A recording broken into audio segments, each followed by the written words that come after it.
자, 블랙록 CEO 레리 핑크 연례 서한에서 자산 토크나 STO 긍정적 시장 효율성을 개선할 수 있다. 블랙록의 CEO 레리 핑크, 이런 분들이 나중에 미국에 대선 출마하고 그러시는 겁니다. 아주 영향력이 있는 레리 핑크, 이분이 STO 토큰에서 전망은 긍정적이다 라는 얘기를 했습니다. 그래서 우리 한국 시장에서도 STO 토큰이 계속해서 활성화가 되고 이렇게 인프라 기반을 계속해서 잡아가고 있는 모습들을 보면 미국도 당연히, 미국이 이렇게 좋게 보고 이렇게 하고 있기 때문에 당연히 우리 한국도 똑같이 따라간다는 거.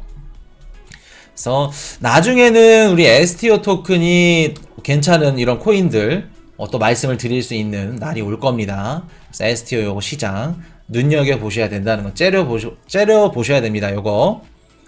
자, 말씀을 드리고. 자, 우리 바람 잘 날이 없죠. 저신선, 그라나다 정부, 저신선 여권 말소 관련해서 여기 얘기 있었는데, 한 가지 좀 우리가 뭐라 그럴까, 우리를 좀 자랑스럽게 여겨야 되나 아니면은 저신선을 자랑스럽게 여겨야 되나, 한 가지 말씀을 드리자면, 우리 지난 주말에 USDC로 디패깅 이슈가 났고 우리 멤버십 분들이 수익을 얻었죠.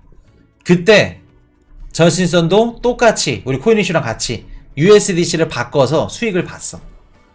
근데 한 40 몇 억이었더라. 48억인가? 45억인가? 그러니까 돈 액수가 다르다 보니까 이게 규모가 달라요.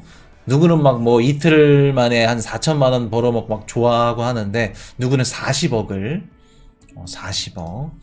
그래서 우리 기관들이랑 같이 매수에 들어갔다 말씀을 드릴 수 있을 것 같은데, 보시면은 WTO 그라나다로 갔었죠. 작년에 트론 생태계가 다오 생태계로 변환을 했고 CEO 자리에 내려놓고 그라나다로 갔습니다.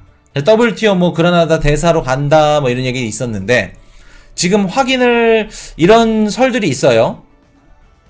WTO 대사의 외교 여건이 2월 초 공식적으로 말소 및 무효화됐다. 이제는 WTO 그런 게 아니다, 자리에. 라는 얘기 찌라시죠, 일단은. 그런 것들이 나왔는데, 진짜로 WTO 전화를 해서 입장을 물어봤는데, 확인하지도 않고 부인하지도 않았다. 그냥 작년 11월 달 이후에 그라나다 WTO 대사를 맡고 있습니다. 그냥 두루뭉실하게 얘기를 했다는 거예요.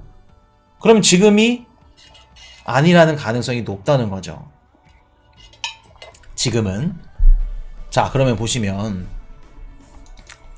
뭐 어떠한 공식 보고서도 없지만 뭐 이런 식으로 뭐 저신선의 토큰이 덤핑되고 있는 것으로 봐서는 약간은 의심스럽다. 의심스럽다는 거. 자, 확정은 아니고. 그래서 이런 것들. 지금 저신선이 이런 상황이라는 거. 자, 제네시스, 우리 그레이스케일의 제네시스 플랫폼 드디어 회사 매각 입찰 6월 27일까지 마감이 들어가고, 얘네도 챕터 11 파산에 들어간다고 합니다. 그래서 누가 인수를 해갈지, 아마도 이제 기존 레거시 금융 이런 애들이 인수를 해갈 것으로 보이는데, 뭐 우리 시장에 영향이 없이 그냥 잘게 찢어가지고 인수가 되는지 한번 지켜보시면 된다는 거. 자, 서클 CEO. 서클은 은행 예치금을 줄여서 스스로를 보호할 것. 이번에 USDC가 주말에 디패깅이 났고 패깅이 깨지면서 우리 은행에 맡겼던 거 우리가 좀 자체적으로 좀 보관을 할게요. 보관하겠습니다. 그래서 뭐 주요 예방책이다 이런 식으로 얘기를 하는데, 모르겠어요. 요건 마저도 흔들릴 수 있다는 거. 그래도 다음에 또 패깅이 깨지면 누군가에는 기회가 될 수 있겠죠. 자, 연준 패드나우 즉시 결제 서비스 7월달 출시 확정. 연준에서 패드나우 CBDC와 스테이블 코인의 대안으로 뭐 이렇게 얘기를 하는데, 블록체인 기술에 의존하지 않는다 그래요. 그래서 당장 급하게 이렇게 패드나우 내보내고, 나중에는 뭐 CBDC라든가 이런 것들을 이제 나오게 되면은 거기 위에 얻는 형식으로 가게 될 겁니다. 그래서 이전하는 형식으로 연준에서는 패드나우 즉시 결제 서비스를 7월달 출시가 되고, 요게 뭐 소매부터 될 건지 어떤 자영업자들한테 어떻게 될 건지 그거는 지켜보셔야 된다는 거. 근데 요게 블록체인상에서 안 하는 거기 때문에 무슨 꿍꿍이가 있는지 요건 한번 더 지켜보셔야 되겠습니다, 연준에서. 자, 나중에 한번 다뤄드리고. 자, 피델리티 개인 투자자용으로 비트코인 그리고 이더리움 거래 제공을 본격적으로 개시를 한다. 지금 시장이 뭐 미국 증시며 비트코인 시장이며 가격은 상승하지만 어떻게 돼요? 악재들이 굉장히 많죠. 좋지 않은 시장에는 불구하고 피델리티는 개인들한테 비트코인 이더리움 팔겠다 얘기하는 겁니다. 피델리티가 개인 투자자들한테 거래를 제공하겠다. 어떠한 형식으로 거래를 제공할까? 이미 제공하고 있어. 피델리티는. 미국은 주식의 나라입니다. 우리나라는 부동산의 나라죠. 뭐 중국, 일본, 보통 아시아권 이런 국가들은 부동산이 으뜸이야. 부동산 시장이 1등이야. 근데 미국은 주식입니다. 어렸을 때부터 뭐를 하냐면 노후연금 펀드라 그래서 미국인들은 주식에 내 노후를 보장을 받기를 원합니다. 피델리티가 401k라고 은퇴 저축연금, 노후연금 펀드 이런 것들 우리나라 치면은 그런 것들을 이제 그 상품들이 우리가 이제 구매를 하게 되면은 어떤 식으로 하냐면 1번부터 10번, 10번까지 거기 안에 우리가 알고 있는 뭐 애플 아니면은 뭐 테슬라, JP 모건 그리고 또 뭐 있죠? 옥시덴탈, 뭐 코카콜라 이러한 그 미국에 있는 기라성 같은 기업들이 있습니다. 근데 그 후보 중에 한 개로 들어가 있는 게 뭐예요? 피델리티 401k 은퇴 노후연금 펀드에 비트코인. 그러면 내가 비트코인이 싫어도 노후연금 펀드의 그 선택지에 비트코인이 들어가는 거예요. 이해되셨나요? 이런 식으로 피델리티가 만드는 상품들, 뭐 ETF 상품들이며 이런 펀드들, 상품들에 비트코인과 이더리움이 포함이 된다는 겁니다. 이게 뭐를 의미하냐면 달러로 미국인들이 내가 비트코인 싫더라도 투자를 한다는 거야. 달러로. 지금 이거 하겠다는 겁니다. 코인 이슈가 비트코인 1억 5천만 원 갈 겁니다. 무슨 근거로? 비트코인 반감기가 4년이라서 4년 뒤면 가격이 오를 겁니다. 그럼 말 같지도 않은 분석이고 그럴 거였으면 방송 안 해야지.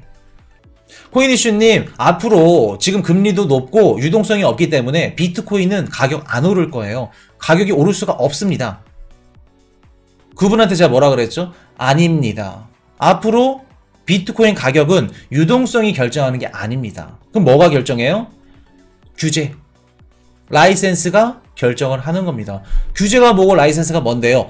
규제가 성립이 되고 라이센스가 도입이 되면 피델리티나 블랙록이나 뱅가드나 찰스 슈왑이나 이런 미국에 있는 헤지펀드 자산운용사 이런 기관들이 마음껏 지네들이 갖고 있는 비트코인과 이더리움을 팔 겁니다.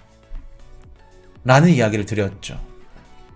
얘네들이 비트코인을 판다는 건 비트코인 가격이 어떻게 되면 얼마까지 올라간다는 얘기예요?